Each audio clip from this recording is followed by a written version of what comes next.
Bonjour tout le monde, Antoine Joubert. Je me trouve présentement au centre de recherche et de design de Mazda aux États-Unis. On est à Irvine, en Californie, et on nous ouvre aujourd'hui les portes du sous-sol du bâtiment où on retrouve une collection de voitures classiques assez intéressantes de toutes les époques de Mazda. Bon, il n'y aura pas tous les modèles ici, mais on va découvrir plusieurs belles pièces qui retracent les belles années de Mazda en matière de voitures sport, en matière de voitures qui ont permis aux constructeurs de se différencier, de se distinguer par rapport aux autres constructeurs automobiles.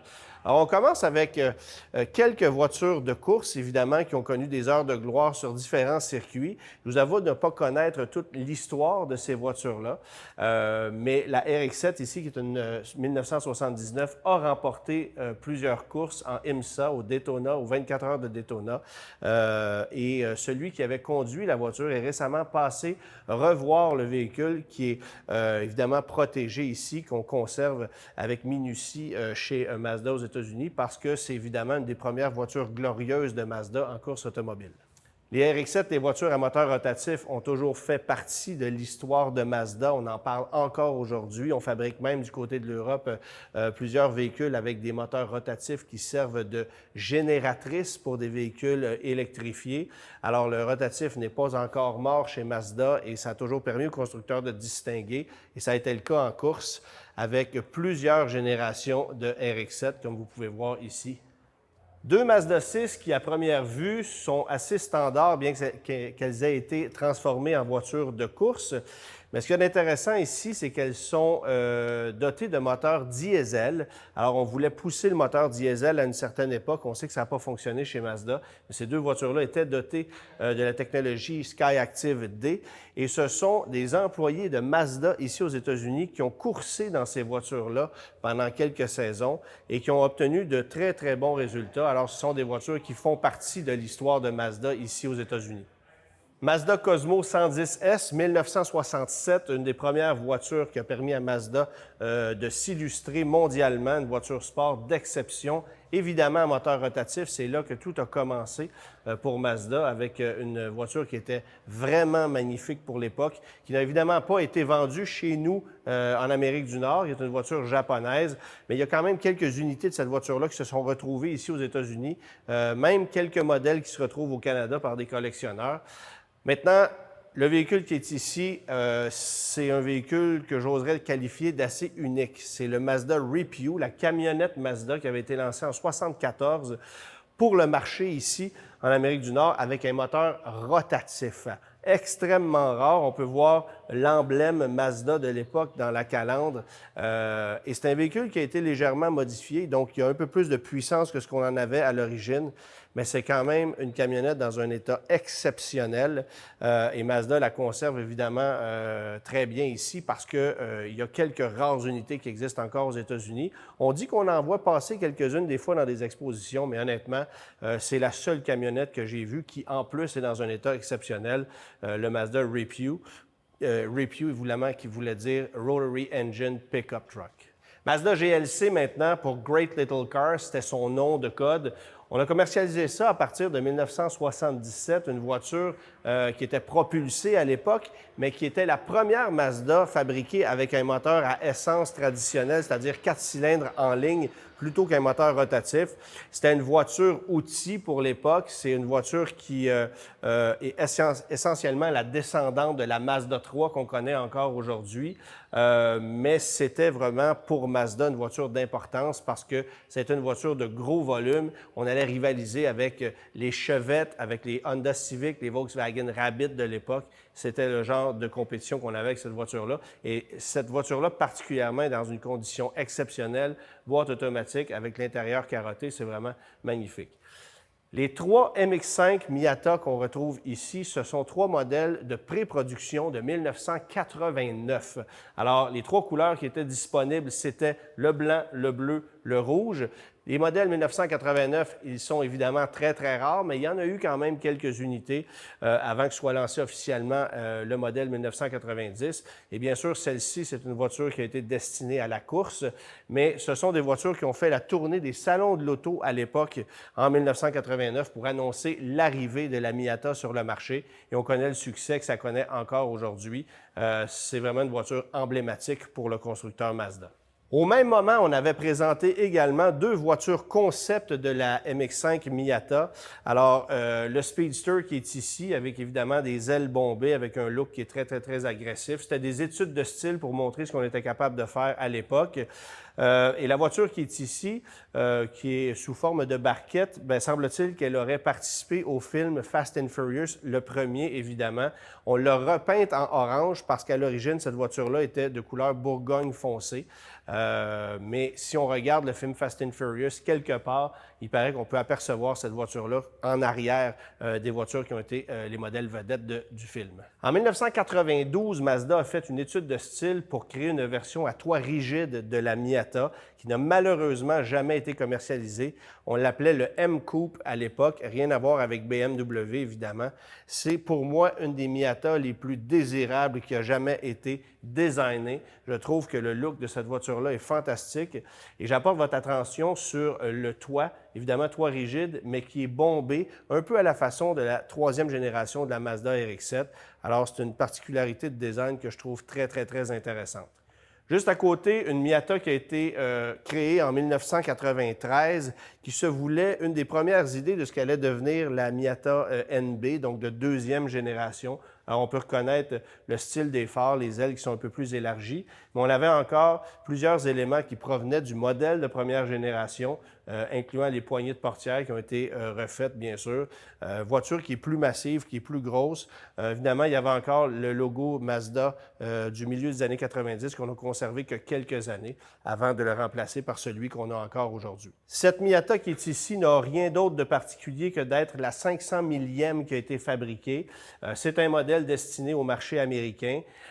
Couleur assez discutable, si vous voulez mon avis, mais cette voiture-là est neuve, n'a jamais roulé, n'a jamais été immatriculée.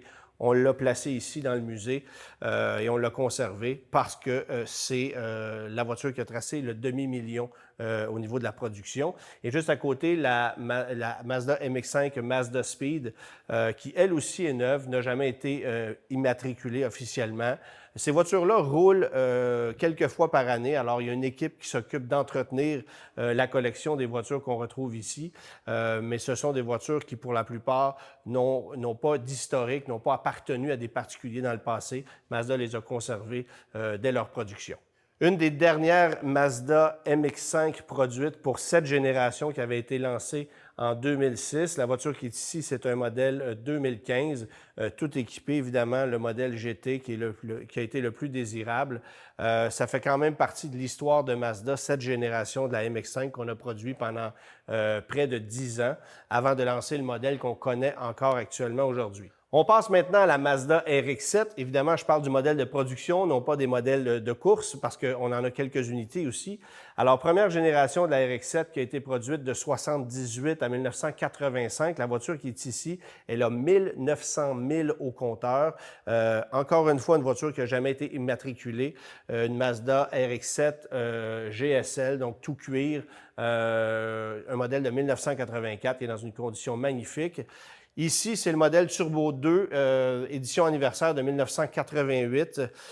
Voiture dans une condition, encore une fois, exceptionnelle. Il y avait beaucoup de technologie. D'ailleurs, on a ici, dans l'exposition, une mécanique de cette voiture-là qui avait été exposée au Salon de l'Auto à l'époque pour illustrer à quel point la mécanique était sophistiquée à bord de cette voiture-là. C'est toujours, bien sûr, un moteur rotatif turbo-compressé. Ça faisait 200 chevaux tout juste, ce qui, pour l'époque, était quand même intéressant, surtout considérant la cylindrée mécanique, bien que ce soit une motorisation qui soit très distincte de ce qu'on va retrouver dans un moteur traditionnel à cylindre.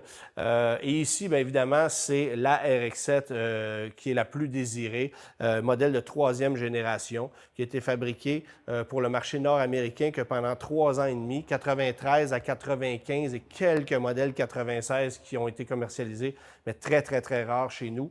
Cette voiture-là est encore une fois dans une condition exceptionnelle. Mazda la possède depuis le jour 1.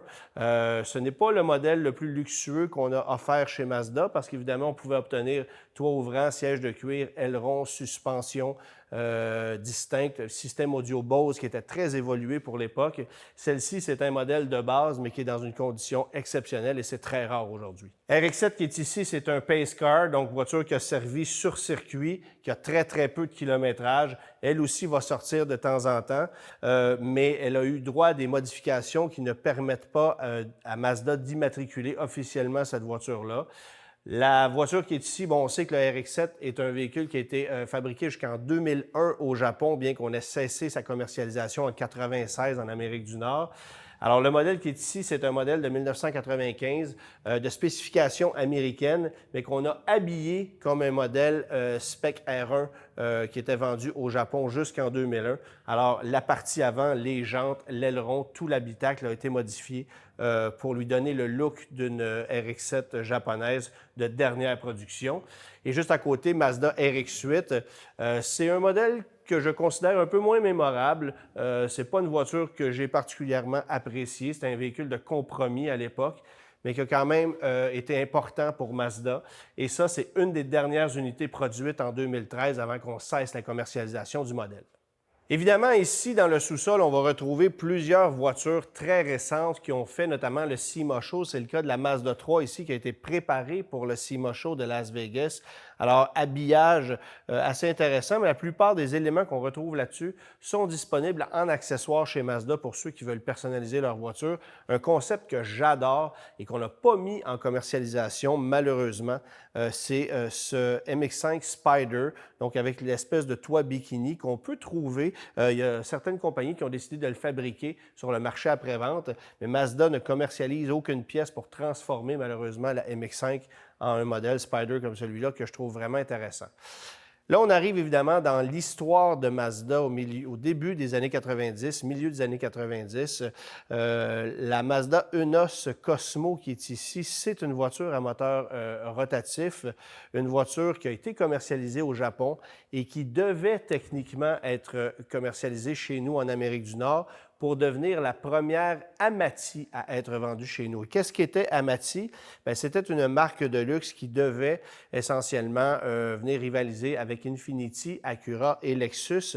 Il y a eu plusieurs communiqués de presse qui ont été faits, plusieurs annonces qui ont été faites sur l'arrivée future d'Amati quelque part en 1994, mais finalement, on a décidé de laisser tomber le projet. Et une des voitures qui aurait pu être commercialisée par Amati, c'est évidemment la 929, une voiture qui a été lancée en 1992, qu'on appelait 929 Serenia chez nous au Canada, mais qui portait uniquement le nom de 929 aux États-Unis. Et la Mazda Millenia qui a été commercialisée chez nous dès 1995, c'est une voiture qui devait être vendue initialement sous la marque Amati. Évidemment, ça n'a pas eu lieu.